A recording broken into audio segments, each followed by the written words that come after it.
تو میری آپ لوگوں سے اپیل ہے کہ آپ لوگ اپنا ایک ایک کا برتھ سرٹیفکیٹ بنائیے۔ ہاں، جو ہمارے بزرگوں کی عمر 70 سال کے اوپر ہے ان کا برتھ سرٹیفکیٹ اگر ہے تو بہت اچھا ہے، اگر نہیں ہے تو آپ ان کا پاسپورٹ بنائیے۔ آپ برتھ سرٹیفکیٹ اپنا بنائیے،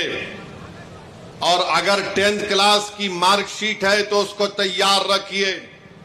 اگر کاسٹ سرٹیفکیٹ ہے اس کو تیار رکھیے، اگر نہیں ہے تو بنوائیے، پاسپورٹ نہیں ہے تو بنوائیے، برتھ سرٹیفکیٹ نہیں ہے تو بنوائیے۔ اگر کوئی ریٹائرڈ پینشنر ہے تو جو پینشن کا آرڈر ملتا اس کو اٹھا کر رکھیے۔ اگر آپ کو 2 BHK کا سرٹیفکیٹ ملتا ہے کہ آپ کو 2 BHK دیا گیا، اس کو اٹھا کر حفاظت سے رکھیے۔ اگر زمین گورنمنٹ نے آپ کو الاٹ کی تو اس کو اٹھا کر رکھیے۔ اگر آپ گورنمنٹ کے ملازم ہیں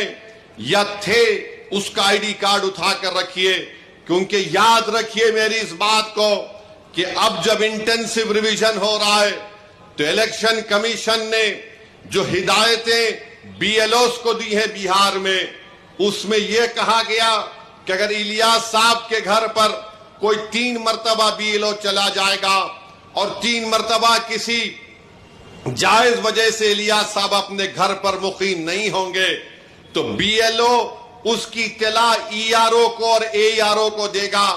اور یہ AERO اور ERO کو اختیار حاصل ہے کہ وہ